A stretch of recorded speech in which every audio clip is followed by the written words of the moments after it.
KaraokeBooks. Ivanhoe. Written by Walter Scott. Audiobook. Chapter 43. Be Mowbray's sins so heavy in his bosom, that they may break his foaming courser's back, and throw the rider headlong in the lists. A caitiff recreant. Richard II. Our scene now returns to the exterior of the castle, or preceptory, of Templestowe, about the hour when the bloody die was to be cast for the life or death of Rebecca. It was a scene of bustle and life, as if the whole vicinity had poured forth its inhabitants to a village wake, or rural feast.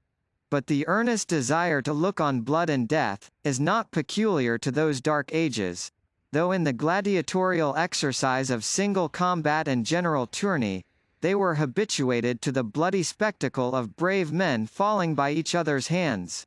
Even in our own days, when morals are better understood, an execution, a bruising match, a riot, or a meeting of radical reformers, collects, at considerable hazard to themselves, immense crowds of spectators, otherwise little interested, except to see how matters are to be conducted, or whether the heroes of the day are, in the heroic language of insurgent tailors, flints or dunghills.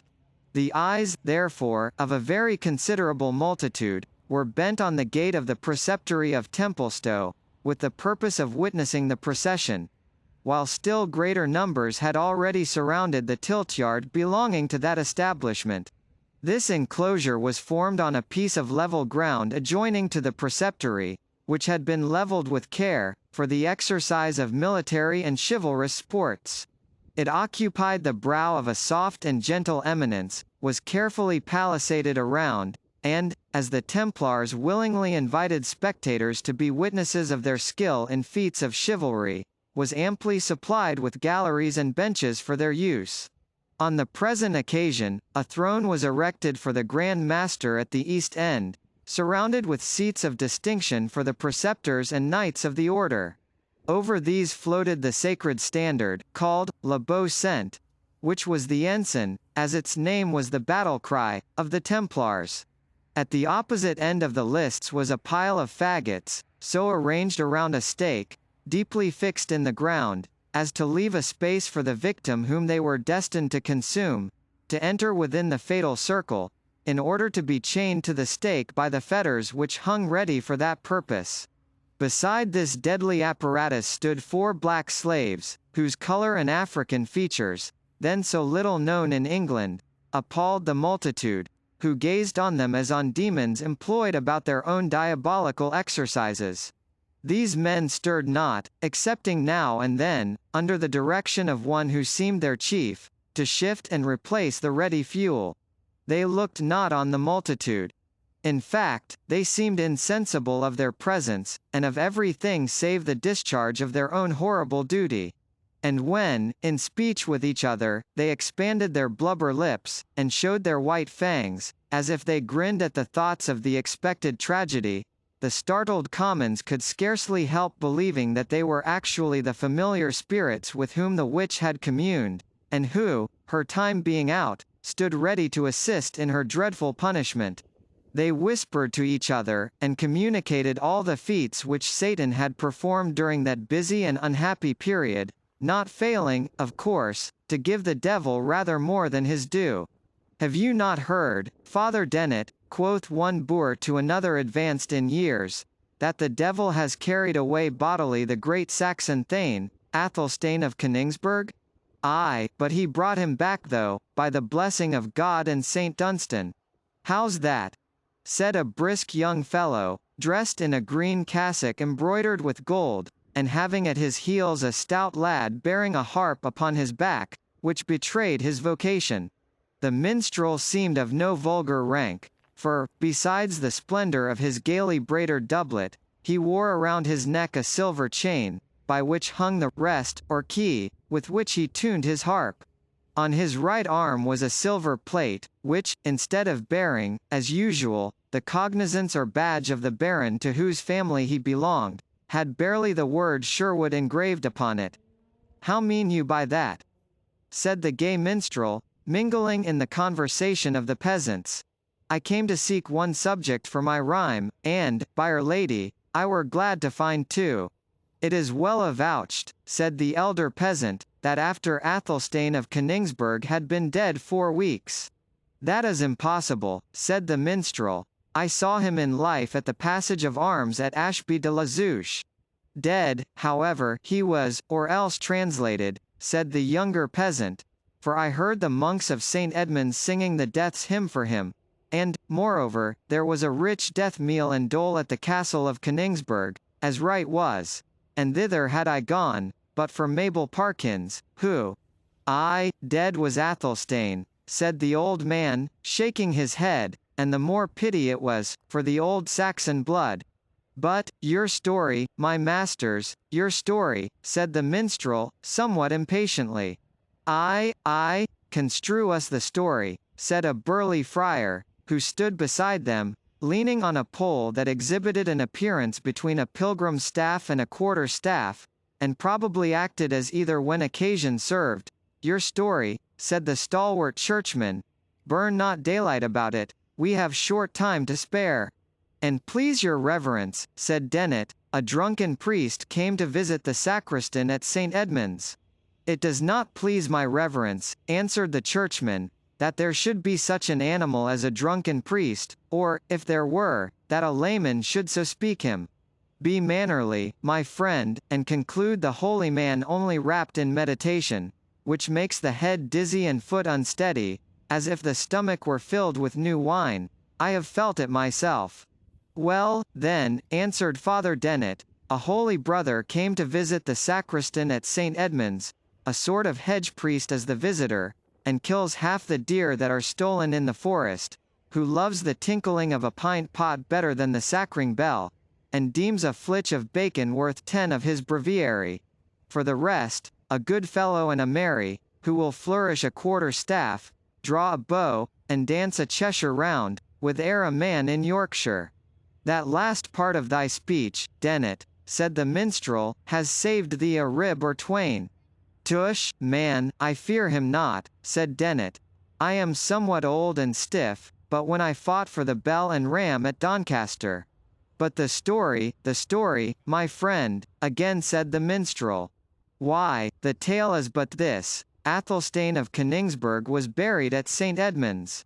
That's a lie, and a loud one, said the friar, for I saw him borne to his own castle of Königsberg. Nay, then, e'en tell the story yourself, my masters, said Dennet, turning sulky at these repeated contradictions. And it was with some difficulty that the boor could be prevailed on, by the request of his comrade and the minstrel, to renew his tale.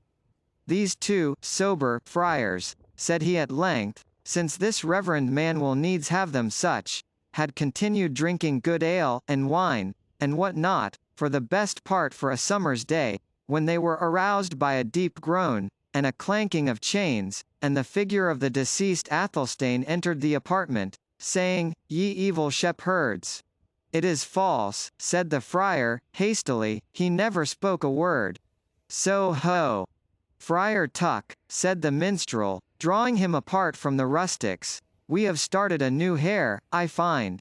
I tell thee, Allan a Dale, said the hermit, I saw Athelstane of Königsberg as much as bodily eyes ever saw a living man.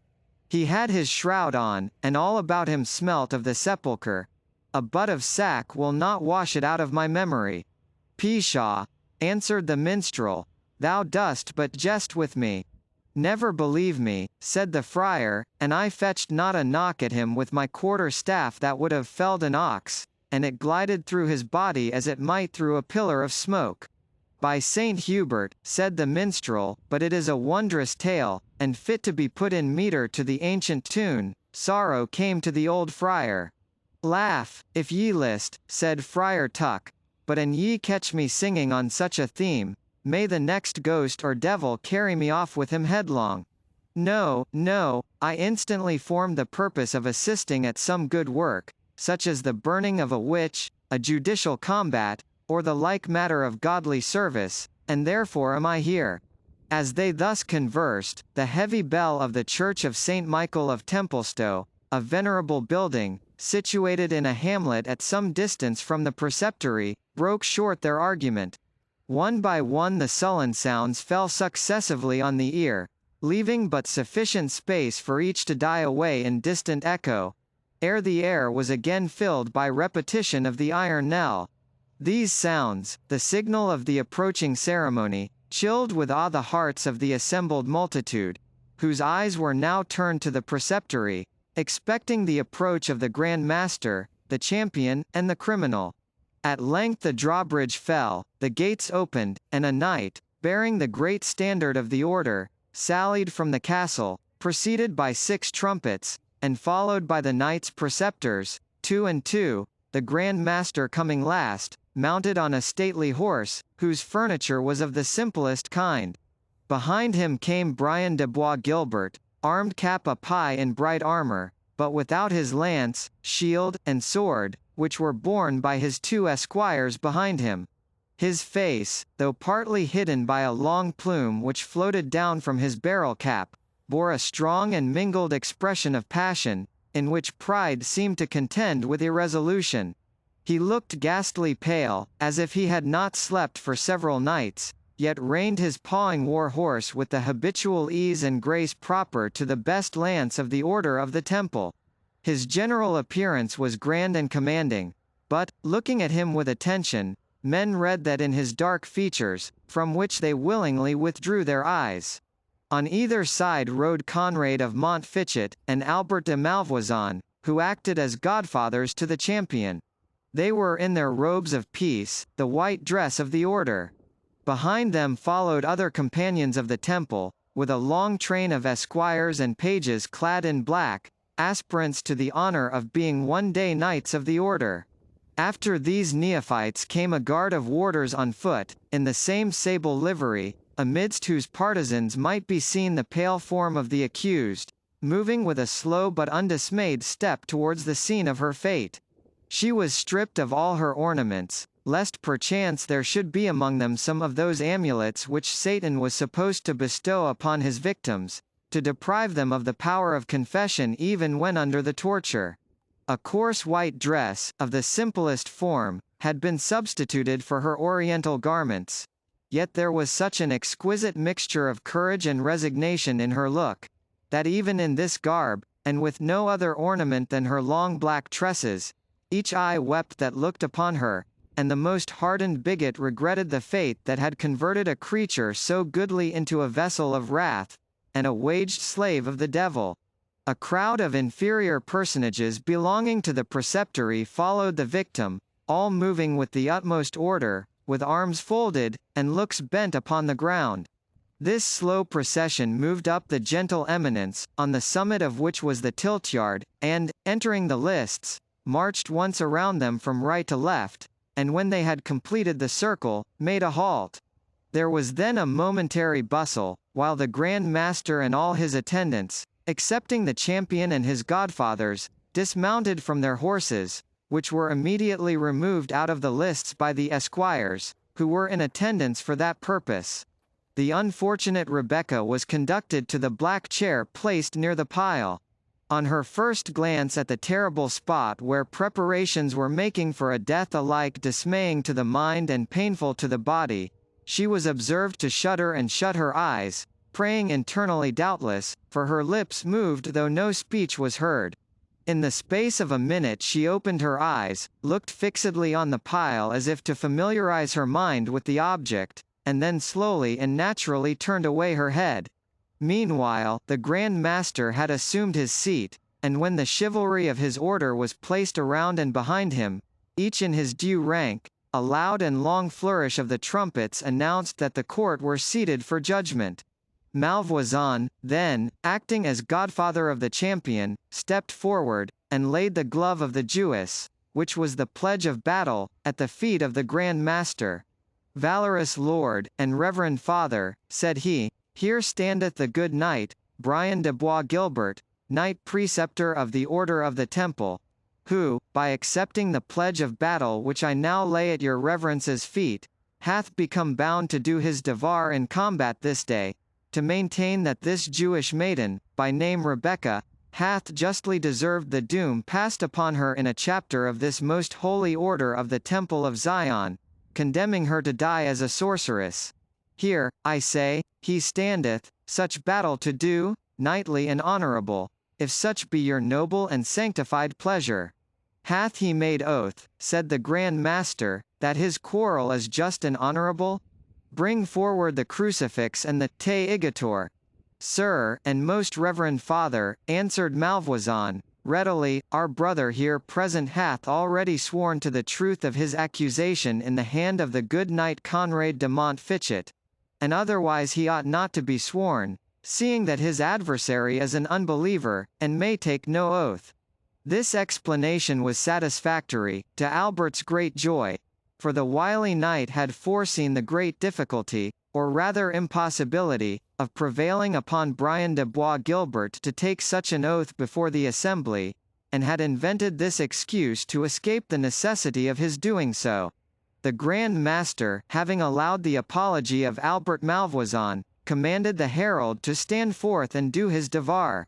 The trumpets then again flourished, and a herald, stepping forward, proclaimed aloud, Oyez, oyez, oyez. Here standeth the good knight, Sir Brian de Bois Guilbert, ready to do battle with any knight of free blood, who will sustain the quarrel allowed and allotted to the Jewess Rebecca, to try by champion, in respect of lawful eswan of her own body, and to such champion the reverend and valorous Grand Master here present allows a fair field, an equal partition of sun and wind, and whatever else appertains to a fair combat. The trumpets again sounded, and there was a dead pause of many minutes. No champion appears for the appellant, said the Grand Master. Go, herald, and ask her whether she expects any one to do battle for her in this her cause. The herald went to the chair in which Rebecca was seated, and Bois Guilbert suddenly turning his horse's head toward that end of the lists, in spite of hints on either side from Malvoisin and Montfichet, was by the side of Rebecca's chair as soon as the herald. Is this regular, and according to the law of combat? Said Malvoisin, looking to the Grand Master. Albert de Malvoisin, it is, answered Beaumanoir, for in this appeal to the judgment of God, we may not prohibit parties from having that communication with each other, which may best tend to bring forth the truth of the quarrel. In the meantime, the herald spoke to Rebecca in these terms, Damsel, the honourable and reverend the Grand Master demands of thee, if thou art prepared with a champion to do battle this day in thy behalf, or if thou dost yield thee as one justly condemned to a deserved doom. Say to the Grand Master, replied Rebecca, that I maintain my innocence, and do not yield me as justly condemned, lest I become guilty of mine own blood. Say to him, that I challenge such delay as his forms will permit, to see if God, whose opportunity is in man's extremity, will raise me up a deliverer, and when such uttermost space is past, may his holy will be done. The herald retired to carry this answer to the Grand Master. God forbid, said Lucas Beaumanoir, that Jew or pagan should impeach us of injustice. Until the shadows be cast from the west to the eastward, will we wait to see if a champion shall appear for this unfortunate woman. When the day is so far past, let her prepare for death. The herald communicated the words of the Grand Master to Rebecca, who bowed her head submissively, folded her arms, and, looking up towards heaven, seemed to expect that aid from above which she could scarce promise herself from man. During this awful pause, the voice of Bois Guilbert broke upon her ear. It was but a whisper, yet it startled her more than the summons of the herald had appeared to do. Rebecca, said the Templar, dost thou hear me? I have no portion in thee, cruel, hard-hearted man, said the unfortunate maiden. Ay, but dost thou understand my words?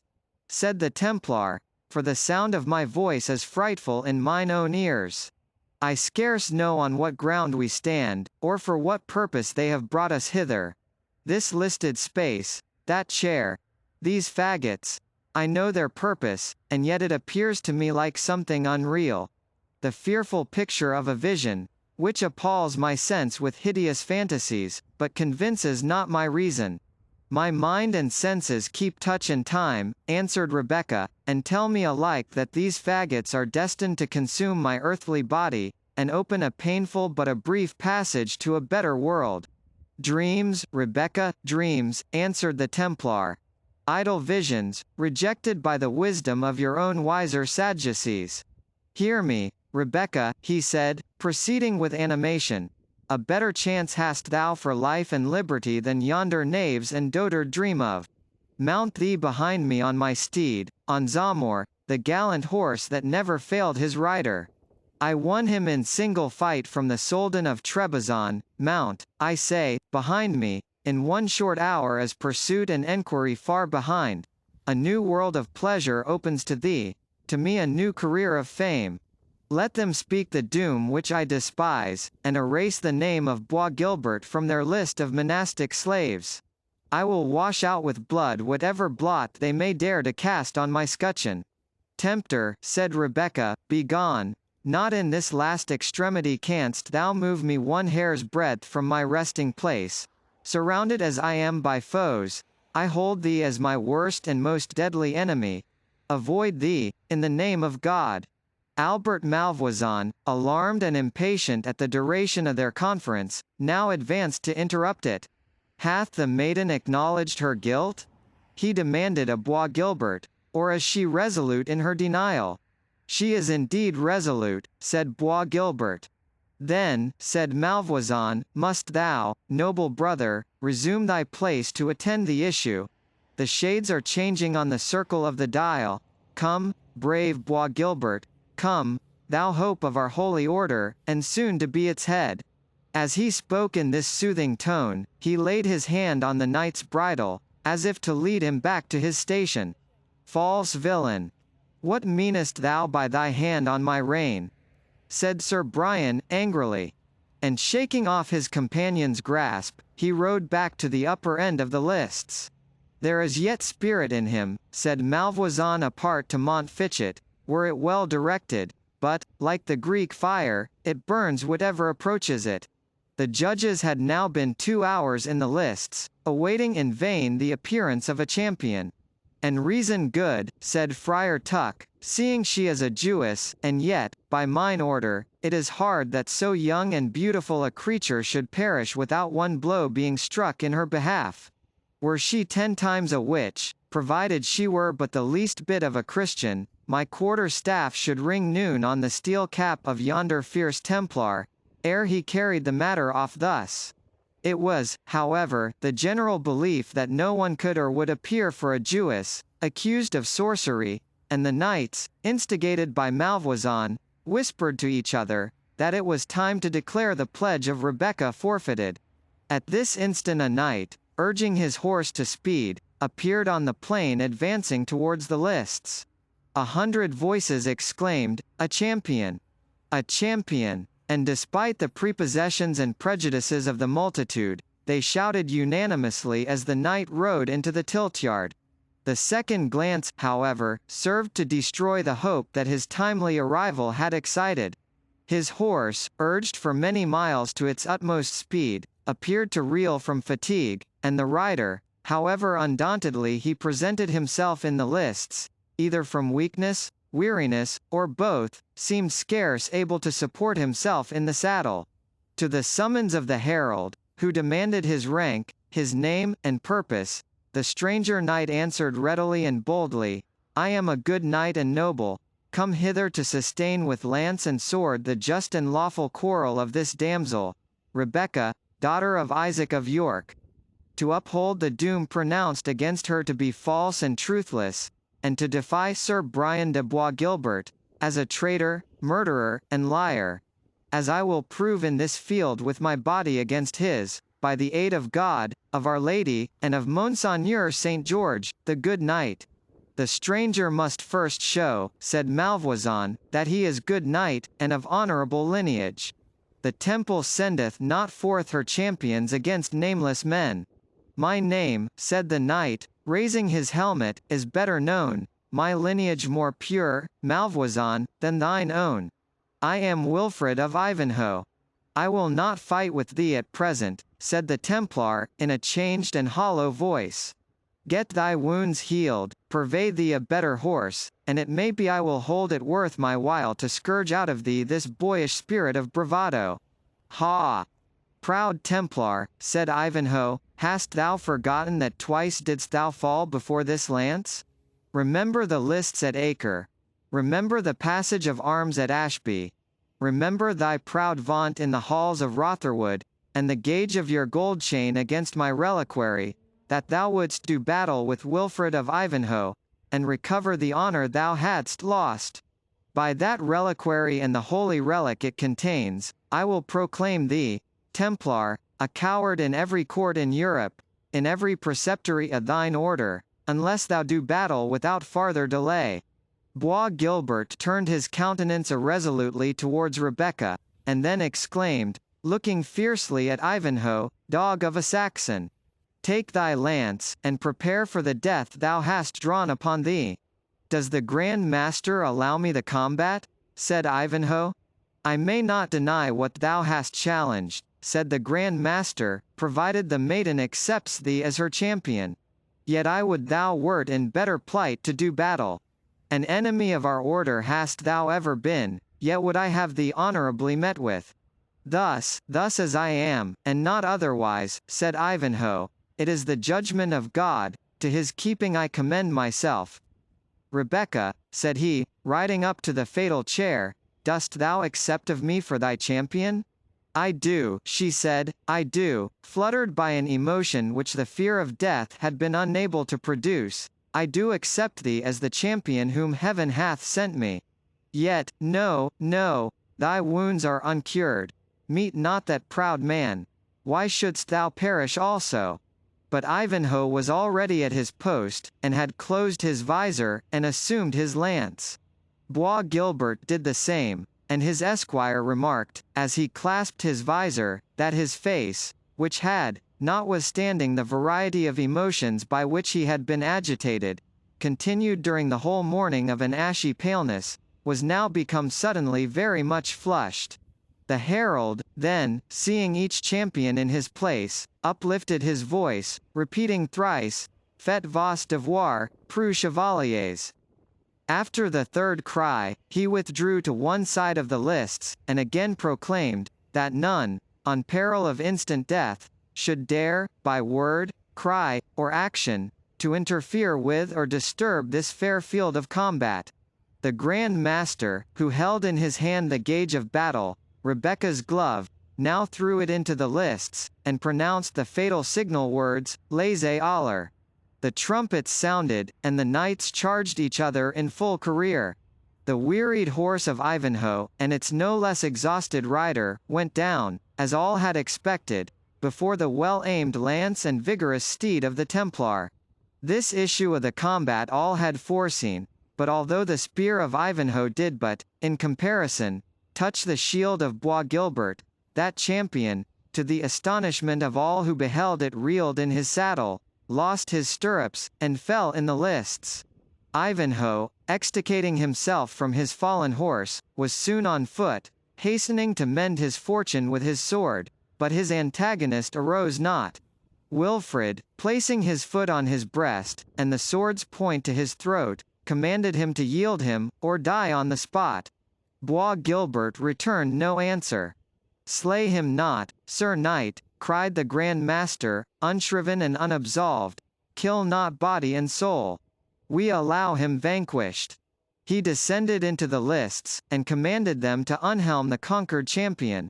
His eyes were closed, the dark red flush was still on his brow.